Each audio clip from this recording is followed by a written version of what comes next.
the battleships that we had backing us up, the Maryland, the California, the West Virginia, the Pennsylvania, the Mississippi, and the Tennessee, what poetic justice that these ships that were sunk at Pearl Harbor are going to go into action against Japanese battleships. Admiral Yamamoto was wrong to think that he could destroy the American resolve. He was right when he said, "I fear we have awakened a sleeping giant." We must remember that Surigao Strait was the last major surface action between battleships. It's probably the last surface action between any kinds of ships that did not involve aircraft. 4 months after the Battle of Surigao Strait, America's great battleships are called upon once again. This time, the assignment is the shelling of the Japanese-held island of Iwo Jima. Larry Resin was aboard the North Carolina. When they fire the main battery, that's the 16-inch guns where the projectiles are about as tall as I am. If they fire 9 of them at once, 2 things happen. Once, the recoil actually slides the ship sideways in the water. That's a lot of movement. But the other thing, especially in my battle station, you get a sucking out of the air in your lungs. I mean, the vacuum created by the projectiles taking off creates a vacuum.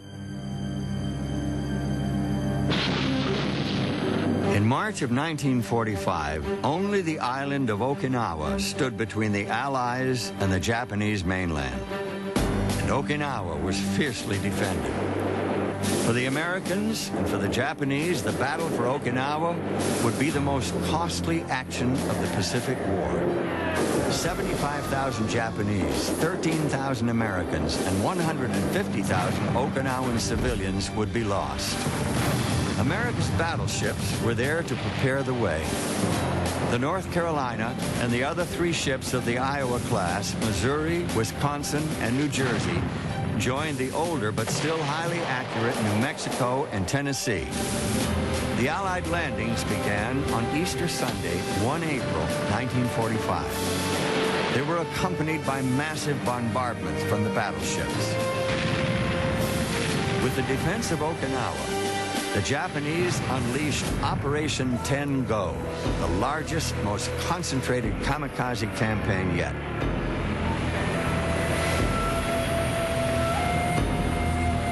As I'm looking through these binoculars, which are huge binoculars called the eyes on the signal bridge, and I'm looking at this plane coming down as I see the shells coming out forward all around, and then all of a sudden I look in the side of the cockpit and I see the pilot, I see his fixed eyes, and then all of a sudden the wings come off, the explosions occur, the engine evidently catches on fire, and the pilot, with blood ringing down his face, leans over and slumps, meaning he's dead. Yet the plane still keeps coming like a ballistic missile straight at you, straight down. Very fortunately, it missed us by about 100 yards. Operation 10 Go was truly a massive suicide campaign. The Americans had never seen anything like it. Thousands of young pilots eager to die as human bombs, believing they were part of a divine wind. Thousands of kamikaze planes were shot out of the sky by carrier-based fighters and anti-aircraft fire from the battleships. Still, there were others that found their mark.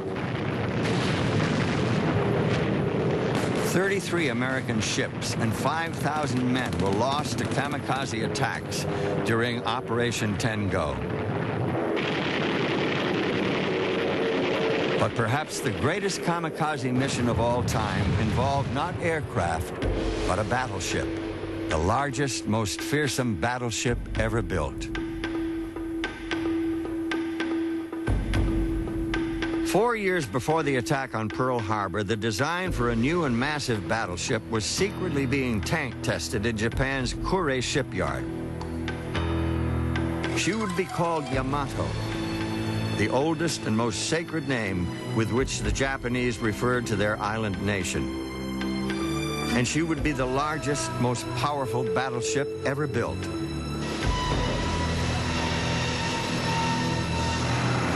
A huge roof covered the behemoth. When trains moved past the construction, attendants drew the curtains to cut off the view. Under a shroud of secrecy, the great ship took shape. Nearly 23,000 tons of her total weight was in her armor, a record that has never been equaled. Her largest guns were over 18 inches in diameter, and one single turret weighed more than a heavy destroyer. She carried 12 6-inch and 12 5-inch guns in her secondary battery and bristled with 152 25mm anti-aircraft guns. Her watertight compartments and hundreds of design innovations made her the most glorious symbol of Japanese naval supremacy. But it would all be in vain. 6 April 1945.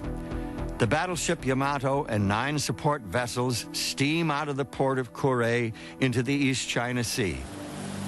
She's completely armed, but carries only enough fuel for a one-way trip to Okinawa. Ceremonial sake and prayers are offered to the 2,500-man crew. For this is to be the ultimate kamikaze mission.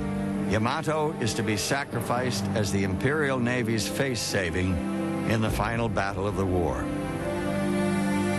This most powerful battleship of all time is to be run aground, her great guns used as field artillery.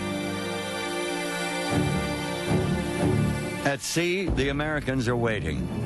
The Suicide Task Force is spotted by a single Grumman Hellcat out 240 miles from his base aboard the carrier Essex. The first wave of planes is ordered into the air. There are 9 American carriers in position. The battleship Yamato will feel the full fury of their bombs and torpedoes. Helldivers, Avengers, Hellcats. Over 400 of them. Even more planes than the Japanese had unleashed at Pearl Harbor. Yamato went down with 2,498 Japanese officers and men. The only record of her final moments are these primitive combat photographs.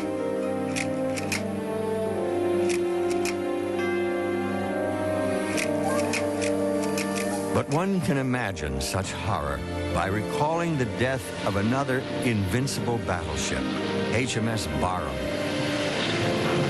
when a motion picture camera was there. The mushroom cloud from the Yamato was said to rise so high in the air that it was visible from the Japanese mainland 50 miles away.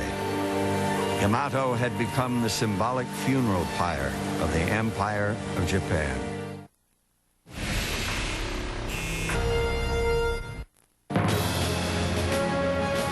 For 50 years, the battleship had been the world's ultimate weapon, national policy represented by the threat of her powerful guns. The road to 2 world wars began with the creation of the first modern battleship. Work began in 1905 on an entirely new generation of battleships called Dreadnought.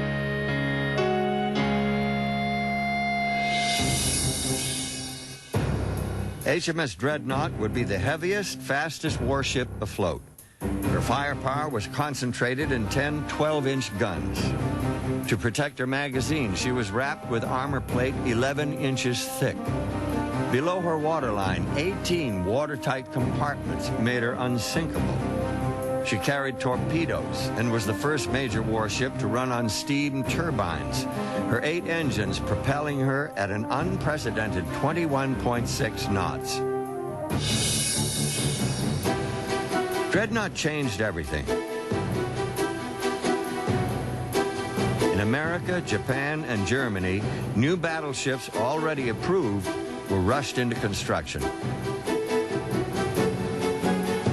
The word dreadnought became synonymous with the new and more powerful battleships. Amazingly, one of Dreadnought's near contemporaries survives to this day. She is the battleship Texas, launched in 1912.